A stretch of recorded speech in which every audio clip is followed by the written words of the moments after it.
പുസ്തകം 5-ാമത്തെ അധ്യായത്തിൽ വായിക്കും.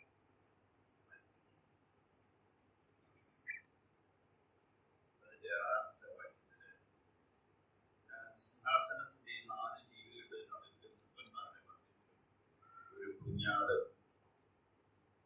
അറുക്കപ്പെട്ടതുപോലെ നിൽക്കുന്നത് കണ്ടു.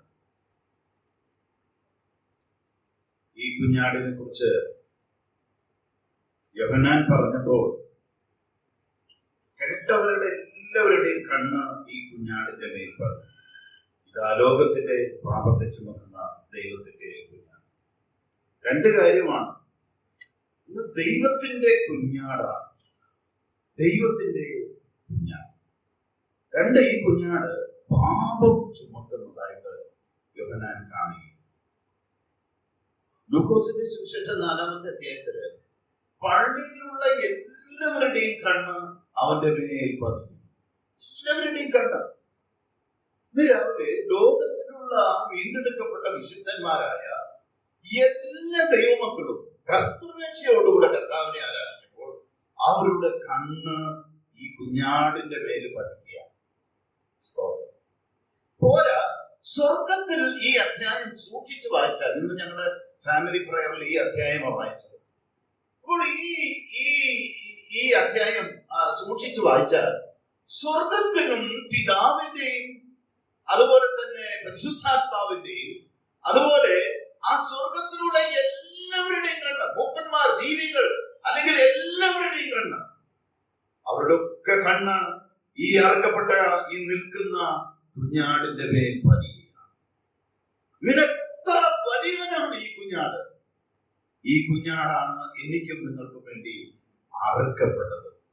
നീ അറുക്കപ്പെട്ടോ നിന്റെ രക്തം കൊണ്ട് സർവ ഗോത്രത്തിനും ഭാഷയിലും ജാതിയിൽ നിന്നുള്ളവരെ ദൈവത്തിനായി വിലയ്ക്ക് വാങ്ങി. വേറെ ആർക്കും ഈ വില കൊടുക്കുവാനോ വാങ്ങുവാനോ സാധ്യമല്ല. ലോകത്തിൽ ഒരു കുഞ്ഞിനും സാധ്യമല്ലാത്ത ഒരു കാര്യം ഈ അറുക്കപ്പെട്ട ഈ സ്വർഗത്തിൽ നിൽക്കുന്ന ഈ കുഞ്ഞാട്, ഈ ഭൂമിയിലായിരുന്ന ഈ കുഞ്ഞാട്, നടന്നുപോയ ഈ കുഞ്ഞാട്, യോഹന്നാൻ ചൂണ്ടിക്കാണിച്ച ഈ കുഞ്ഞാട്, ക്രൂശിന്മേൽ നമ്മുടെ പാപങ്ങളെ ചുമന്നുകൊണ്ട് കയറി നമ്മുടെ പാപങ്ങൾക്ക് പരിഹാരം ഉണ്ടാക്കിയ അറുക്കപ്പെട്ട കുഞ്ഞാട്. രാവിലെ എനിക്കും നിങ്ങൾക്കും ഓർക്കുവാനുള്ളത് ഈ കുഞ്ഞാടിനെയാണ്. എന്റെ ഓർമ്മയ്ക്കായി സേവീൻ എന്ന് പറഞ്ഞത് ഈ കുഞ്ഞാടാണ്. ഞാൻ വരുവോളം നിങ്ങൾ എന്റെ മരണത്തെ പ്രസ്താവിക്കണമെന്ന് പറഞ്ഞത് ഈ കുഞ്ഞാടാണ്. ഈ കർത്തൃമേശ ശിഷ്യന്മാർക്ക് ഏൽപ്പിച്ചു കൊടുത്തത് ഈ കുഞ്ഞാടാണ്. ഇതെത്ര അനുഗ്രഹിക്കപ്പെട്ട ഒരു സന്ദർഭമാണ്. കർത്തൃമേശയോടുകൂടെ ഇതിൽ നിന്ന് പങ്കെടുത്ത് ഈ അരുമനാഥനെ, ഈ കുഞ്ഞാടിനെ ഓർക്കുക, ആ മുറിവുകളെ ചുംബിക്കുക, അവനെ ആരാധിക്കുക. 1. 2, ഈ കുഞ്ഞാടിന്റെ മുൻപാകെ എല്ലാവരും വീഴുക. 8-ാമത്തെ വാക്യത്തിന്റെ അവസാന ഭാഗത്ത് നാം വായിക്കുക, കുഞ്ഞാടിന്റെ മുൻപാകെ എല്ലാവരും വീണു. പുസ്തകം വാങ്ങുവാനും അതിന്റെ മുദ്ര പൊട്ടിപ്പാൻ യോഗ്യനായ കുഞ്ഞാട്, യോഗ്യനായ കുഞ്ഞാട്, വീഴുവാൻ, അവന്റെ മഹത്വത്തിന്റെ മുൻപിൽ വീണ് ആരാധിപ്പാൻ യോഗ്യനായ കുഞ്ഞാട്. അതുകൊണ്ടാണ് വിദ്വാൻമാർ ആ ശിശുവിനെ കണ്ടപ്പോൾ അവർ വീണ് ഈ കുഞ്ഞാടിനെ നമസ്കരിച്ച് പൊന്നും ഊരും കുതിർക്കവും കാഴ്ചവെച്ചത്. അതുകൊണ്ടാണ് ആ കല്ലറയിൽ വളരെ ചതവും മുറിവും വേദനയും അനുഭവിക്കുന്ന ആ എല്ലാ നിലയിലും പാപബന്ധനത്താൽ, ശാരീരികമായ രോഗത്താൽ ബന്ധിക്കപ്പെട്ട ആ കല്ലറയിൽ കഴിഞ്ഞ മനുഷ്യൻ മഹോന്നതനായ ദൈവത്തിന്റെ പുത്ര എന്ന് വിളിച്ചത്. അനേകര് അങ്ങനെ വിളിച്ച് ഈ കുഞ്ഞാടിന്റെ മുൻപിൽ വീണത്. ഈ കുഞ്ഞാടിന്റെ മുൻപിൽ വീഴാതിരിക്കാൻ സാധ്യമല്ല. ഈ കുഞ്ഞാടിന്റെ മുഖത്ത് നോക്കി നീ യോഗ്യൻ, നീ ആരാധനയ്ക്ക് യോഗ്യൻ, മഹത്വത്തിന്റെ രാജാവ്, മഹത്വം അണിഞ്ഞവൻ, മഹത്വത്തിൽ ഇരിക്കുന്നവൻ, അറുക്കപ്പെട്ട കുഞ്ഞാട്. ആ കുഞ്ഞാടിന്റെ മുൻപിൽ അനേകര് വീണുകൊണ്ടിരിക്കുകയാണ്. അവർ വീഴുകയാണ്. അത് കഴിഞ്ഞിട്ട് അവരെ 12-ാമത്തെ വാക്യത്തിൽ അവർ അത്യുച്ചത്തിൽ ഇറക്കപ്പെട്ട കുഞ്ഞാട്, ശക്തിയും ധനവും ജ്ഞാനവും ബലവും ബഹുമാനവും മഹത്വവും ലഭിക്കാൻ യോഗ്യനെന്ന് പറഞ്ഞ് സ്വർഗത്തിനും ഭൂമിയിലും ഭൂമിക്ക് കീഴിലും സമുദ്രത്തിലുള്ള സകല സൃഷ്ടിയും അവനുള്ളതൊക്കെയും സിംഹാസനത്തിലിരിക്കുന്ന കുഞ്ഞാടിന്. രണ്ട് കാര്യമാണ്.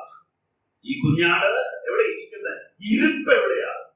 സിംഹാസനത്തിലിരിക്കുന്ന ഒരു കുഞ്ഞാട്, നിൽക്കുന്ന ഒരു കുഞ്ഞാട്, അനേകരെ വീട് നമസ്കരിക്കുന്ന ഒരു കുഞ്ഞാട്, അറുക്കപ്പെട്ട കുഞ്ഞാട്, സിംഹാസനത്തിൽ ഇരിക്കുന്ന ഒരു കുഞ്ഞാട്. ആ കുഞ്ഞാടിനെ കുറിച്ച് അവിടെ തൊട്ട് താഴെ വായിക്കുന്നത് ഇങ്ങനെയാണ്: അവർ ഈ സ്തോത്രവും മഹത്വവും ബലവും എന്നേക്കും ഉണ്ടാകട്ടെ എന്ന് പറഞ്ഞു. ഇത് പറഞ്ഞ് ഞാൻ കേട്ടു. 4 ജീവികളും ആമേൻ എന്ന് പറഞ്ഞു. മൂപ്പന്മാർ വീണ് നമസ്കരിച്ചു. ഈ കുഞ്ഞാടിന്റെ പിള്ളേരെ എല്ലാവരും വീഴുക, എല്ലാവരും ആരാധിക്കുക, എല്ലാവരും മഹത്വപ്പെടുത്തുക. എല്ലാവരും ഈ കുഞ്ഞാടിനെ കണ്ടുകൊണ്ട്, നേരിൽ കണ്ട് ആരാധിക്കുക. ഈ മേശ നമ്മെ വിട്ടോഴിയും. കർത്താവ് വന്നിട്ടില്ല, കർത്താവ് വരാറായി, കർത്താവ് വരും. ഈ മേശ നമ്മെ വിട്ടോഴിയും. ആ കുഞ്ഞാടിനെ ഞാനും നിങ്ങളും സ്വർഗത്തിലുള്ളവർ കാണുന്നത് പോലെ ഞാനും നിങ്ങളും നേരിൽ കണ്ട് ആരാധിക്കാൻ പോകുകയാണ്. ഈ വലിയ പ്രത്യാശയ്ക്കായി നമുക്ക് ദൈവത്തെ സ്തുതിക്കാം. അറുക്കപ്പെട്ട കുഞ്ഞാടേ, ഈ യോഗ്യൻ നീ അറുക്കപ്പെട്ടു, നിന്റെ രക്തം കൊണ്ട് ഞങ്ങളെ വിലയ്ക്ക് വാങ്ങിയല്ലോ. ഞങ്ങളെ നീ സ്തുതിക്കുന്നു, ആരാധിക്കുന്നു, നന്ദി പറയുന്നു, മഹത്വപ്പെടുത്തുന്നു എന്ന് പറയാം. ദൈവനാമം എന്നും വാഴ്ത്തപ്പെടുമാറാകട്ടെ.